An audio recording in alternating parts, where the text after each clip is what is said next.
The email arrived on a Tuesday morning in late October, informing me of Aunt Mildred's passing. Mildred was my father's sister, a woman I'd met perhaps twice in my 30 years. Still, the news brought a pang of sadness, quickly followed by the practicalities of inheritance. She'd left me her house, a property on the outskirts of Ashwick, a small town about an hour from where I lived in the city. I saw it as a financial opportunity, a chance to flip a property and make a decent profit. The house itself, situated on Hemlock Drive, was a two-story colonial, weathered and worn, but with good bones, as they say. It was the kind of place that creaked and groaned with every gust of wind, a symphony of age and neglect. Cobwebs draped the corners like macabre decorations, and dust motes danced in the faint sunlight filtering through the grimy windows. It was definitely a fixer-upper, but I was optimistic. My initial exploration was more practical than sentimental. I walked through the rooms, mentally calculating the cost of renovations, noting the creaky floorboards, the peeling wallpaper, and the outdated fixtures. It was in the dim, rarely used back hallway on the second floor that I found it, a door, unlike any other in the house. It was solid wood, reinforced with metal bands, and secured with a heavy padlock. An oddity in an otherwise ordinary house. My curiosity, usually dormant, sparked to life. Where did it lead? Why was it locked so securely? I rummaged through the house, eventually finding a box of old keys in the attic, tucked away in a dusty tin box filled with faded photographs and yellowed letters. It took time, but eventually, I found a small, rusted key that fit the padlock. The door opened with a reluctant groan, revealing a room that was eerily different from the rest of the house. It was small, almost claustrophobic, but immaculately clean, as if it had been recently used. A single bed, neatly made, stood against one wall. A small desk and a wardrobe completed the sparse furnishings. It felt lived in, despite the rest of the house screaming abandonment. On the desk, I found a stack of notebooks. They were filled with cramped, almost illegible handwriting. I started flipping through them, initially finding just mundane entries, grocery lists, weather observations, notes about TV shows. But then I noticed the dates. They were recent, from just a couple of years ago, long after Aunt Mildred supposedly moved to a nursing home. A sense of unease began to creep over me, a subtle chill that had nothing to do with the drafty house. Why were there recent entries in a house that was supposed to be empty? As I read further, the entries became increasingly disturbing. The writer, presumably the person who had occupied this secret room, wrote about feeling watched, about hearing strange noises coming from the basement. They mentioned people lurking around the house, peering in the windows. The final entry was frantic, a desperate scrawl that sent a shiver down my spine. I can't keep hiding. They'll find me soon. My initial curiosity morphed into a gnawing fear. The entries painted a picture of paranoia and isolation. But what if it wasn't paranoia? What if it was real? I felt a sudden urge to leave, to get out of that room, out of that house. As I turned to go, I noticed something I hadn't seen before. Faint scratch marks near the window frame, on the inside. They looked as if someone had desperately tried to pry the window open from within to escape. My stomach clenched. This wasn't just a quirky old house. Something deeply unsettling had happened here. The next day, I drove into Ashwick to buy some cleaning supplies and basic tools. I stopped at the local hardware store, a small, family-owned place that looked like it hadn't changed in decades. While paying, I casually mentioned the house on Hemlock Drive, hoping to glean some local insight. "Oh, the old mill house place?" The cashier, an older man with kind eyes and a weathered face, asked. "You're staying there?" "Just for a bit, while I fix it up," I replied. His smile vanished. "Your aunt, she wasn't alone there, you know. Some man lived with her, toward the end. Nobody really knew who he was. Quiet fella. Disappeared right around the time your aunt passed." His voice was low, almost a whisper, as if he was sharing a dangerous secret. The casual conversation had turned into something far more ominous. His words echoed in my mind, feeding the unease that had taken root the previous day. Who was this man? What was his connection to Aunt Mildred? And why did he disappear? That night, sleep was impossible. Every creak of the house, Every rustle of leaves outside sounded like footsteps, like someone trying to get in. I double-checked all the doors, made sure every window was securely fastened. I even found myself pushing furniture against the doors, a desperate, probably futile, attempt to feel safe. It was just the wind, I told myself, just the old house settling. But the fear, cold and clammy, lingered. The following morning, fueled by a nervous energy, I decided to tackle the basement. It was dark and damp, filled with the usual detritus of an old house, discarded furniture, broken tools, and dusty boxes. As I was clearing a space, I noticed a section of the wall that looked slightly different, the mortar a slightly different shade. I pushed against it, and to my astonishment, a section of the wall swung inward, revealing a hidden doorway. My heart pounded in my chest. This was it, the source of the noises, the man's hiding place.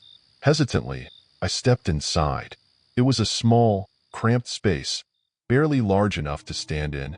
A dirty bedroll lay on the floor, surrounded by empty cans of food, mostly beans and soup. And then I saw them. More notebooks, identical to the ones I'd found upstairs, and a single, faded photograph. I picked up the photograph, my hands shaking. It showed Aunt Mildred, her arm around a gaunt, hollow-eyed man I didn't recognize. His eyes, even in the faded image, seemed to stare right through me. He looked like he had not slept well for months, thin, with unkempt hair. It was the man from the cashier's story, the mysterious occupant of the house. The reality of the situation crashed down on me with the force of a tidal wave. This man, this stranger, had been living in the house, hidden away, while my aunt was still alive. He'd been there, in the secret room, in the hidden basement space, writing those disturbing entries. He might have even been there when I first arrived. Panic seized me. I grabbed my things, practically running out of the house, not stopping until I was safely in my car, speeding away from Hemlock Drive. I contacted a local real estate agent that same day, arranging to sell the house as quickly as possible. I hired a team to clean and inspect the property, giving them strict instructions to secure any hidden areas. I never went back. The house sold a few months later to a young couple from out of town, eager for a project. I felt a twinge of guilt, selling them a house with such a dark history, but I pushed it aside. I needed to move on, to forget about the house on Hemlock Drive. A week after the sale, a plain, unmarked envelope arrived at my apartment. My heart sank as I opened it. Inside was the photograph, the one I'd found in the basement, of Aunt Mildred and the gaunt man. On the back, scrawled in that same cramped handwriting I'd seen in the notebooks, were 4 chilling words: "It's still my home."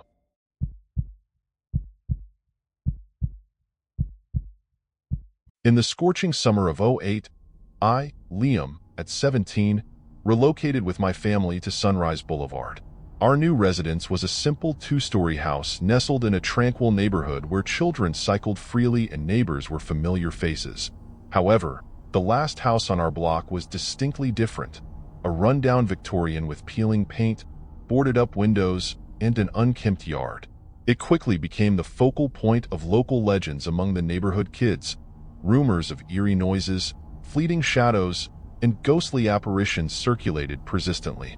My interest was firmly captured by Mr. Grant, the neighbor of the abandoned house, rather than the house itself.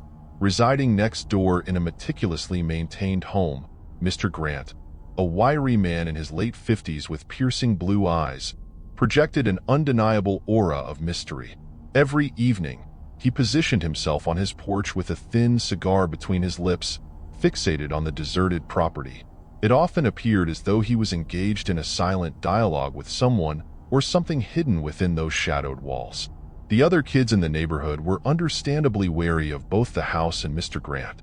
They'd cross the street to avoid walking past, their eyes wide with a mixture of fear and fascination. But I was different. Perhaps it was the newness of everything, or maybe just teenage bravado, but the stories didn't scare me. Instead, they ignited a spark of curiosity, a need to unravel the truth behind the local lore. One particularly humid evening, a week or so after we moved in, I found myself drawn to the abandoned house. The sun was setting, casting long, eerie shadows across the overgrown lawn. A sense of adventure, mixed with a touch of recklessness, pulsed through me. I decided, on a whim, to investigate. I hopped over the rusted wrought iron gate, my sneakers crunching on the gravel path leading to the house. The air grew noticeably cooler as I approached, a stark contrast to the warm summer air. A slight unease began to creep into my gut, but I pushed it aside, telling myself it was just the effect of the fading light and the imposing silence of the house. The front door was surprisingly unlocked. It creaked open with a groan, releasing a gust of stale, musty air that smelled of dust and decay. I pulled out my phone, switching on the flashlight, its beam cutting through the darkness. I was in what must have once been a grand living room. Furniture was draped with white sheets, like ghostly figures frozen in time. Dust motes danced in the beam of my light, creating an almost ethereal atmosphere. My eyes were drawn to a collection of framed photographs on a dusty mantelpiece. One, in particular, caught my attention, a family portrait. A man, a woman, and a young boy, all smiling. The man bore a striking resemblance to Mr. Grant, albeit younger, with a fuller head of hair and a less haunted look in his eyes. Could this be him? A family photo from a happier time? A sudden noise from upstairs jolted me out of my reverie. It sounded like a floorboard creaking, followed by a soft thud. My initial calm began to fray, replaced by a prickle of apprehension. Was someone else in the house? My heart beat a little faster, but I tried to rationalize it. It could be an animal, a raccoon or a stray cat. I took a deep breath and started up the stairs, my phone flashlight trembling slightly in my hand. The higher I climbed, the more intense the sense of being watched became, the hairs on my arms standing on end. The wood seemed to be groaning. The upstairs hallway was dimly lit by the fading light filtering through the dirty windows. I moved slowly, cautiously, each step measured. The air felt heavy, almost suffocating. I reached a room at the end of the hall, the door slightly ajar. Inside, I could make out shapes of old toys and books scattered across the floor. And then I saw it, a figure sitting in the corner, back to me, still as a statue. "Hello?" I whispered, my voice barely audible. The figure didn't respond. I took another step into the room, my flashlight beam illuminating the figure more clearly. It seemed to be wearing a faded, old-fashioned dress.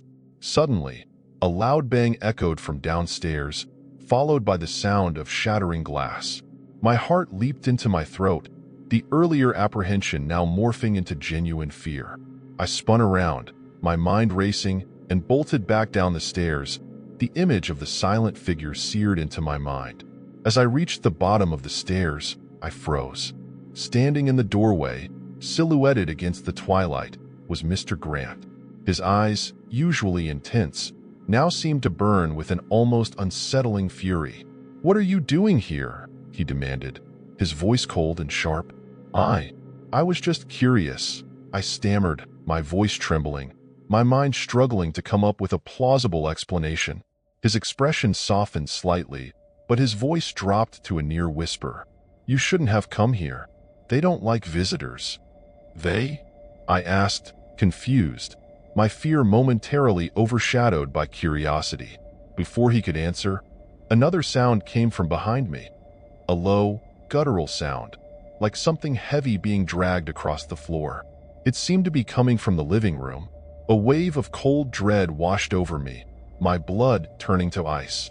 I could feel my legs shaking, my breath catching in my throat. Mr. Grant's eyes widened slightly, and without another word, he grabbed my arm and pulled me out of the house. We stumbled onto the front lawn, the sounds from inside growing fainter but no less disturbing. As we reached the street, I glanced back. In the window of the living room, I saw a dark shape, vaguely human-like, standing motionless, watching us. Its features were obscured by the shadows, but I could feel its gaze, cold and menacing.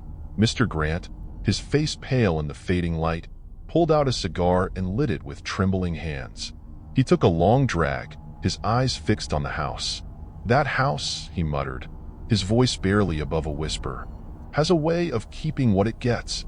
Don't ever go back." I didn't need to be told twice. I practically ran all the way home, The image of the shadowy figure burned into my memory.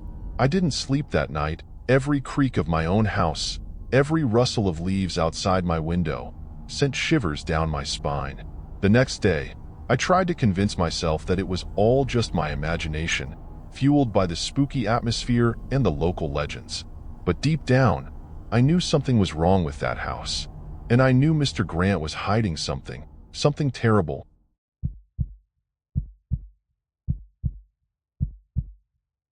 The email arrived in my inbox on a dreary Tuesday morning, nestled between a credit card offer and a newsletter I never read. It was from an anonymous source, a tip about a story, the kind that makes a freelance journalist like me sit up and take notice.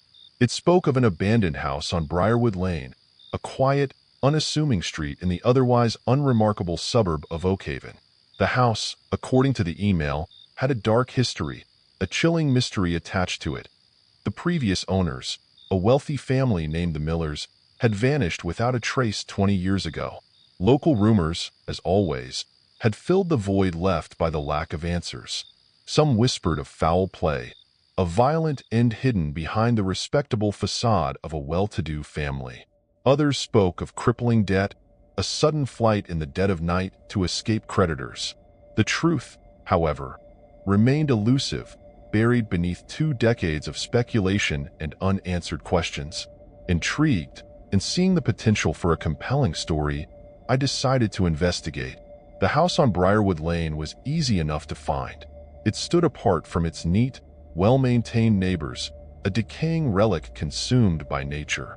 Ivy crawled up its walls, thick and tenacious, like grasping claws.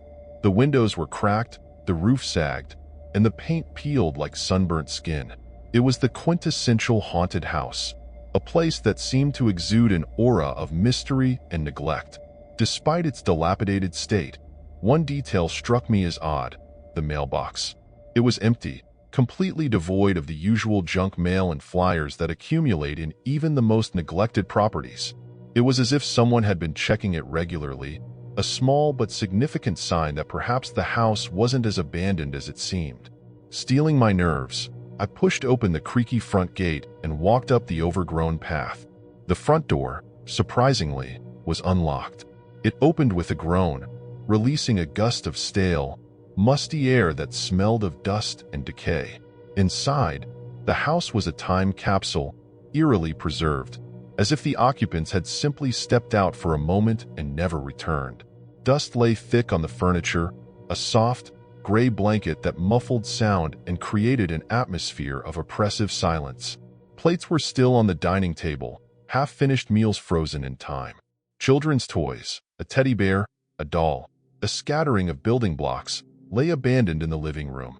It felt like walking onto a movie set, a staged scene of domestic life abruptly interrupted. The house seemed to have no electricity either. In one of the bedrooms, presumably belonging to a child, I found a journal.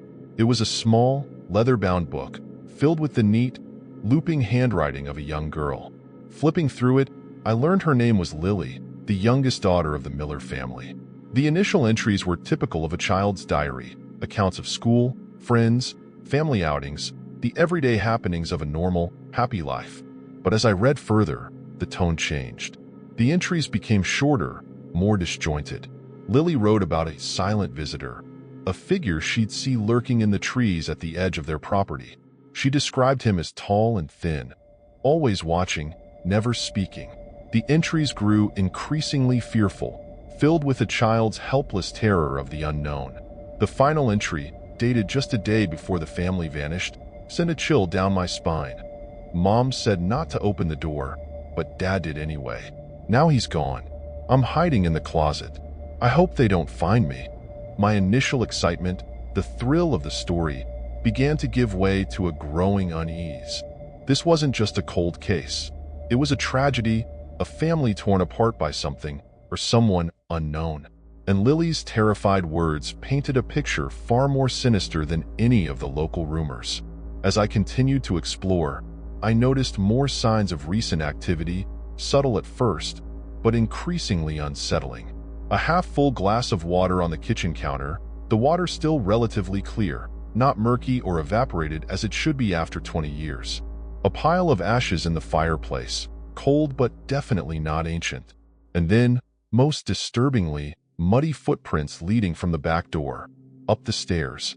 Fresh, dark imprints against the dusty wooden steps. My heart began to pound, a frantic drum against my ribs.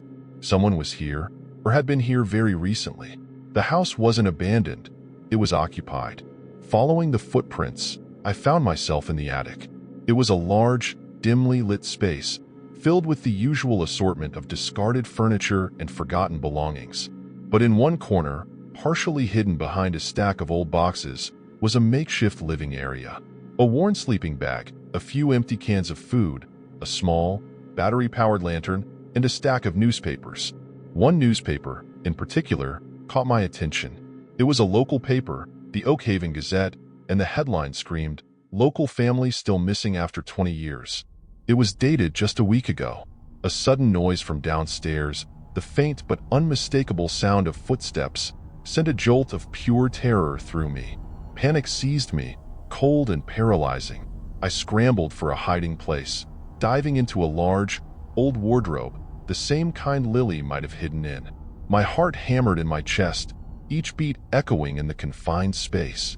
Peering through the slats of the wardrobe door, I saw him, a man, tall and gaunt, his clothes dirty and outdated, as if he'd stepped out of a time warp. His hair was long and unkempt, his face pale and drawn. He held a hunting knife in one hand, its blade glinting dully in the dim light. He moved slowly, deliberately, his eyes scanning the room, muttering to himself in a low, guttural voice I couldn't quite decipher. This had to be him, the silent visitor, the man who had haunted Lily's nightmares, the man who had somehow been living in this house, undetected, for years. My phone, tucked away in my pocket, chose that moment to vibrate, a loud, jarring buzz in the suffocating silence. The man's head snapped towards the wardrobe, his eyes, dark and hollow, fixing on my hiding place. I held my breath, every muscle in my body tense, ready to spring, to fight, to do whatever it took to survive. But the man simply stared, his expression unreadable. Then, in a voice barely above a whisper, he spoke. "You shouldn't have come here." Without another word, he turned and walked out of the room, his footsteps fading as he descended the stairs. I heard a side door open and close, and then silence. I waited, my body trembling, until I was sure he was gone. Then, I stumbled out of the wardrobe, my legs weak and shaky. I practically ran out of the house, not stopping until I was safely outside, on the overgrown lawn, gasping for breath in the cool evening air. I called the police immediately, my voice frantic as I explained what I'd found. They arrived quickly, sirens wailing. But by the time they searched the house, the man was gone. The attic, his makeshift living space, was empty, stripped bare. It was as if he'd vanished into thin air, just like the Miller family. The only clue he left behind was a single sentence, scratched into the attic wall, a chilling message carved into the wood. "They'll never find out what I did." The police investigation yielded nothing. The man was never found. His identity, his connection to the Miller family, his reasons for living in that house, all remained a mystery. I published my story, of course. It became a local sensation, the tale of the house on Briarwood Lane, and the mysterious man who lived within its walls. But the story, the real story, remains incomplete. The truth of what happened to the Miller family, the meaning of Lily's final, terrified entry in her journal, the man's chilling message, these are questions that continue to haunt me. I sleep poorly most nights.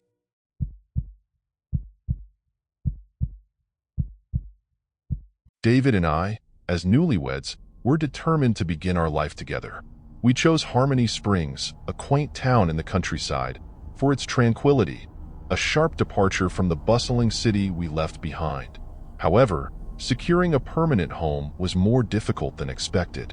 Consequently, we opted for a temporary stay at the Restful Inn, a modest establishment among similar motels. It may not have been luxurious, but it was clean and, crucially, affordable. Across the street loomed a stark contrast to our modest home, a massive, once majestic hotel now shrouded in neglect. Its chipped paint and dark, Vacant windows exuded an undeniable aura of abandonment. Known to locals as the Grand Springs, it was a name spoken with hushed tones and followed by rumors. Abandoned for decades, they claimed it held nothing but dust and memories. David, always the adventurer, found himself captivated. "Imagine the history in those walls," he remarked one evening while gazing at it from our window. I too felt drawn in by curiosity, perhaps recklessly so. We were young, enamored with each other, and weary from weeks of unsuccessful house hunting. So one night, beneath a starless sky, we made the decisive choice to explore its mysteries ourselves. The heavy front door of the Grand Springs, unexpectedly, opened with just a gentle push. The lobby, a vast space, remained remarkably intact. Grand furniture stood motionless under white sheets. A thick layer of dust covered everything, dulling the once vibrant colors of the decaying carpets. A faint musty odor lingered in the air. "Creepy," I whispered. "Atmospheric," David corrected with a grin. We pressed on, compelled by an unexplainable force. The guest rooms were frozen in time, beds left unmade and strange scuff marks lining some walls. It felt unsettling but not yet terrifying, merely the natural discomfort of being where we clearly did not belong. We climbed the creaking staircase, each step protesting under our weight and echoing through the silent halls. With every level we ascended, the atmosphere grew more oppressive, not just from dust or darkness, but from a tangible sense of being watched and a noticeable shift in the air. Then we heard it. Faint, melodic music with an almost whimsical quality. It was coming from a room at the end of the hallway on the top floor. "Is that a music box?" I asked, my voice betraying a hint of unease. "Let's find out," David replied, though his earlier bravado was clearly faltering. The room was small and sparsely furnished. On a small table near the window, illuminated by faint moonlight filtering through grimy glass, sat an ornate music box playing its delicate tune, a melody that tugged at some forgotten memory as its lid remained slightly ajar and its tiny dancer twirled inside. We stood rooted to the spot, captivated yet increasingly uneasy. The mechanism, corroded from years of neglect, emitted an unnatural and unsettling sound. "How is that even possible?" I demanded, feeling my heart race. David remained silent, his gaze locked on the box. Suddenly, a whisper, faint yet undeniably clear, sounded right beside my ear. "Leave now, before it's too late." It wasn't a noise in the room. It was inside my head. I stopped dead in my tracks. A woman's voice echoed, filled with an unsettling urgency. Did you hear that?" I demanded, though my voice quivered. David, looking ashen, slowly shook his head. "Hear what? It's just the wind." But I knew better. It wasn't the wind. The sound was unmistakable and far too near. Panic tightened its hold on me as I clutched David's arm, my fingers pressing hard into his skin. "We need to leave immediately," I insisted, my voice firm despite the strain. He snapped out of his trance, his face paling as he finally grasped the terror in my eyes. We turned to leave, driven by an instinctive fear compelling us to escape. Then it happened. The door slammed shut with a resounding echo through the empty hotel. This wasn't a mere closure. It felt deliberately sealed. We struggled with the doorknob, pushing and pulling, but it refused to move. We were trapped. Outside the room, we could hear the faint music box playing on, its melody now mocking and sinister. Suddenly, the lights flickered, not just in our room but throughout the entire hotel, visible through the dusty glass panels of our door. They pulsed erratically, casting ominous shadows on every wall. "What's happening?" David demanded, his voice sharp with panic, his breath uneven. I was frozen, gripped by fear and unable to process the chaos surrounding us. We pounded on the door relentlessly, our urgency escalating with each tick of the clock. Then, without warning, the door swung open by itself. We recoiled in shock and terror. It had been unlocked from outside all along, merely closed by an unnoticed draft. Without a second thought, we bolted forward, our feet hammering against the rotting floorboards as flickering lights threw distorted shadows around us. We raced down the stairs as music faded into silence behind us, replaced only by the relentless pounding of our hearts. We charged through the front door into the night, gasping for air with our lungs on fire. We didn't halt until we reached the sanctuary of our room at the Restful Inn, slamming the door shut behind us with determination. Yet, even within this supposed refuge, terror clung to us. From our window, the Grand Springs loomed ominously, its lights flickering in a silent, yet threatening dance against the darkness. The unsettling flicker persisted for what seemed like an eternity, perhaps 15 minutes in reality, before it abruptly ceased. The hotel was engulfed once more in darkness and silence. Sleep eluded us that night. Every creak of the floorboards and every rustle outside sent chills racing down our spines. At the first light of dawn, we decisively packed our bags. Our priority was no longer finding a house. It was escaping Harmony Springs as quickly as possible. We left the Restful Inn without hesitation, leaving behind the town, the abandoned hotel, and the haunting memory of that night. Even now, I demand answers about what occurred at the Grand Springs. Was it merely a mental illusion or a shared hallucination triggered by fear and the unsettling atmosphere of that decrepit building? Or was it something beyond explanation, something that challenges logic and reason?